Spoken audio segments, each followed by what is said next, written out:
ईश्वर सिंह जी। बहुत शुक्रिया सर, बड़े दिनों से इंतजार कर रहा था, फाइनली टाइम दे दिया आपने। मैं कुछ 2-3 लाइनों से शुरुआत करना चाहूंगा।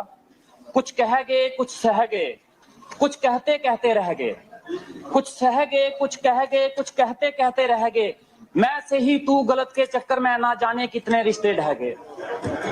मेरी उम्मीद है कि ये तू मैं को छोड़ के हम कहीं ना कहीं लोगों की बात करें।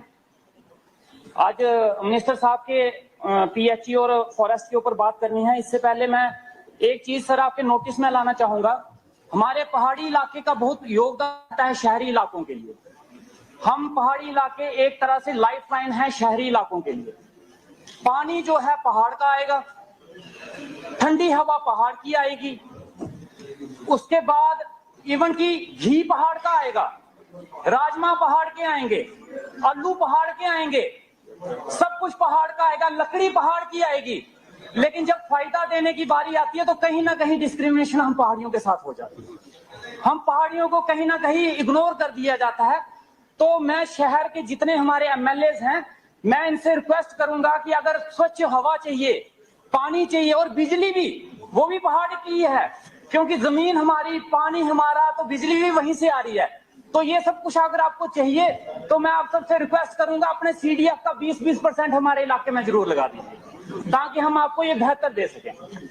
दूसरी चीज सर ये कि अभी यहाँ पे पहाड़ी स्टेटस की बात हुई, स्टेटस 2 वो उनको मिला, जोरी पुंछ वालों की उनकी किस्मत अच्छी थी और मैं उनको मुबारकबाद देना चाहूंगा। लेकिन जनाब वो मिला किस बेस पे कि पहाड़ी लैंग्वेज और पहाड़ी कल्चर के बेस पे।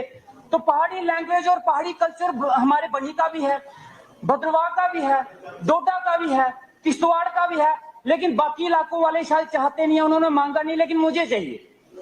मैं चाहता हूं कि बनी को उसी लैंग्वेज के बेस पे, उसी कल्चर के बेस पे, उन्हीं पहाड़ों के बेस पे हमें बनी को पहाड़ी एसटी स्टेटस दिया जाए। और ये बनी की मेन डिमांड है। अगर आने वाले वक्त में हम बनी को इग्नोर कर दिया गया, अगर ये पहाड़ी स्टेटस नहीं दिया गया, तो आने वाले वक्त में हम पूरा का पूरा बनी मैं लेके सड़क पे उतर जाऊंगा और शायद आपके सेक्रेटरीट के बाहर बैठ जाऊंगा धरने पे। लेकिन मुझे पहाड़ी एसटी स्टेटस की मैं डिमांड करता हूं, ये इस चीज पे नजर दी जाए। दूसरी चीज सर, पीएचई डिपार्टमेंट। अब हमारे मंत्री साहब क्या करें, उनको विरासत में ये सब कुछ मिला है, टूटा फूटा हुआ सिस्टम, तो सुधारने में थोड़ा वक्त तो लग ही जाएगा। लेकिन जिस तरीके से इन्होंने सिस्टम को चलाने की कोशिश की है और जिस तरीके से इन्होंने बेहतर किया है इन 4-5 महीनों में, मैं मुबारकबाद देना चाहूंगा। और मैं चाहता हूं कि आने वाले, और मुझे पता है आने वाले टाइम में ये थोड़ा सा सिस्टम और सुधरेगा।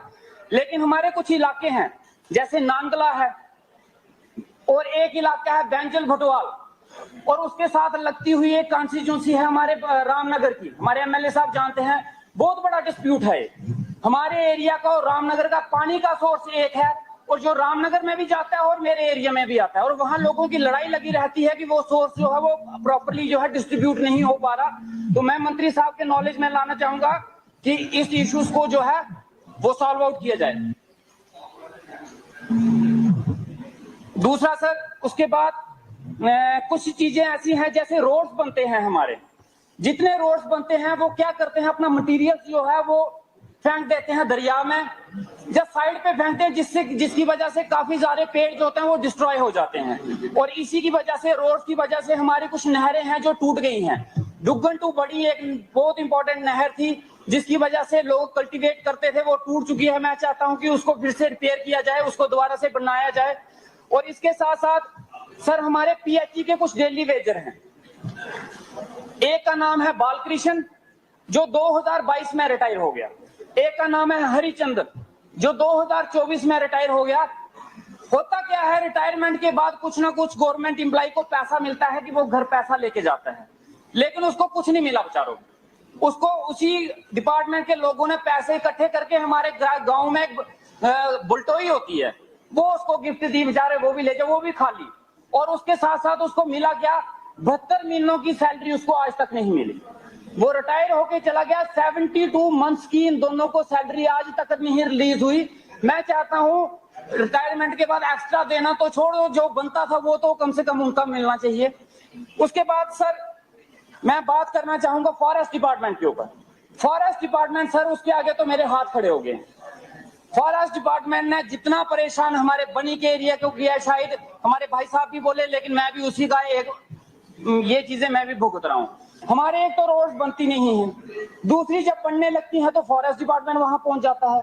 2 रोड मेरी ऐसी थी, जो कटली वाली रोड थी, वो मल्हार टू मरहूम रोड था, जिसकी पेमेंट हो चुकी थी, सब कुछ मिल चुका था, लेकिन क्लियरेंस नहीं मिल रही थी। आज आके मैंने वहां प्रोटेस्ट करके जेसीबी के ऊपर जबरदस्ती चढ़ के वो रोड का काम चलवाया और उसके दूसरे दिन क्लियरेंस मिल गई।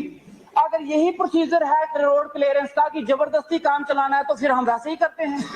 यही चीजों की, एक तो हमें रोड नहीं मिल रहे और दूसरे फॉरेस्ट डिपार्टमेंट काम नहीं होने दे रहा।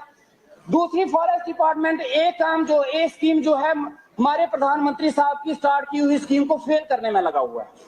उनकी पूरी मंशा ये है कि प्रधानमंत्री साहब की वो स्कीम फेल हो जाए, वो है PMAY। हमारे वहां जितने भी घर बनते हैं उनको लकड़ी की जरूरत पड़ती है। 6 महीने से 1 साल से फाइलें उनके ऑफिस में पड़ी हुई हैं, लेकिन लकड़ियां नहीं मिल रही, इशू ही नहीं हो पा रही। ऊपर से उनको डिपार्टमेंट वाले नोटिस भेज रहे हैं कि घर बनाओ, और वो घर कहाँ बनाए? पहाड़ी इलाकों में ईंट बजरी तो पहुंचेगी नहीं, लकड़ी की वहां जरूरत। सर 2 मिनट चाहिए, इंपॉर्टेंट इशू पे बात कर रहा हूं मैं। तो वो वहां पे मिल रही है। मैं चाहता हूं डिपार्टमेंट उनको इतना इजी बनाए कि ताकि उनका जो काम रुके हुए वो जल्दी से जल्दी हो जाए। उसके बाद सर, जो लकड़ी हमारे गांव में संदरून एक ऐसा इलाका है जहां की देवदार की लकड़ी शायद केसी थिएटर के अंदर भी लगी है, यहाँ के होटलों में लगी, बहुत मशहूर लकड़ी है देवदार की। वो पेड़ वहां जंगलों में सड़ रहे हैं, लेकिन लोगों को नहीं दिए जा रहे। मैं चाहता हूं कि वहां के लोकल लोगों को वो लकड़ी दी जाए ताकि उनको वहां पे फायदा हो जाए। हमारे एक फॉरेस्ट रेस्ट हाउस था ढक्कर, मिलिटेंसी के दौरान 4 बिल्डिंगें जलाई गई मिलिटेंटों ने, उसमें से एक फॉरेस्ट रेस्ट हाउस बहुत खूबसूरत था जो जला दिया गया। और वहां पे 20,000 कनार रकबा है फॉरेस्ट का, और पहलगाम से खूबसूरत जगह है। मैं मंत्री साहब से चाहूंगा पत्नीटॉप की तरह वहां पे हट्स बनाए जाएं, आए पाए तो पहलगाम की तरह है जनाब, जैसा पहलगाम है वैसा ही है। उसके बाद सर, एक फॉरेस्ट रेस्ट हाउस हमारे बनी में है, जो बनी की शान हुआ करती थी, लेकिन आज उसकी हालत इतनी खस्ता है कि इंसान वहां जाता है तो शायद नाक बंद करके जाता है। मैं चाहता हूं उसकी रिपेयर, रेनोवेशन और एक्स्ट्रा रूम्स जो है वो वहां पे बनाए जाएं। हमारा बांजल है सर एक, वहां हेल्थ सब सेंटर बना हुआ है, लेकिन वो फॉरेस्ट की लैंड पे बना हुआ है और पिछले 40 साल से बना है। आज वो टोटली डिसमेंटल होने की कंडीशन पे आ चुका है, अनसेफ है। हम चाहते हैं उसकी रिपेयर की जाए, लेकिन फॉरेस्ट डिपार्टमेंट बीच में आ जाता है, फिर वो लैंड का डिस्प्यूट बन जाता है और वहां उसकी रिपेयर नहीं हो पा रही। उसके साथ साथ मेरी बहन ने, शगुन जी ने बड़ी अच्छी बात की, बहुत खूबसूरत बात की कि हमारे होम मिनिस्टर साहब बैठे हुए हैं देखने के लिए, लेकिन उनके बैठे बैठे यहाँ पे ड्रग्स घर घर पहुंच गया। उनके बैठे बैठे यहाँ 100 की 200 वाइन शॉप खुल गई। उनके बैठे बैठे मेरे बनी के भी सर को फिर उसके हाँ तो वो होम मिनिस्टर सरकार को 10 साल से हैं, वो होम मिनिस्टर 10 साल से हैं। मैं मान रहा हूँ, देखो अगर पिछले 70 साल से हैं तो ठीक भी तो उन्होंने करना था ना 10 साल में, मैं वही कह रहा हूँ। लेकिन समस्या का समाधान समस्या को लाया जाएगा सामने, अगर समस्या को बताया नहीं जाएगा तो समाधान कहाँ से होगा?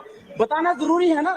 उन्हीं के यहाँ बैठे बैठे हमारे मशेटी में 5 बार मिलिटेंट अटैक हो गए, तो अब मैं उम्मीद करता हूँ कि वो बैठ के कम से कम उठ जाएं और इन सारे मसलों को देखें और गंभीरता से देखें और आने वाले टाइम में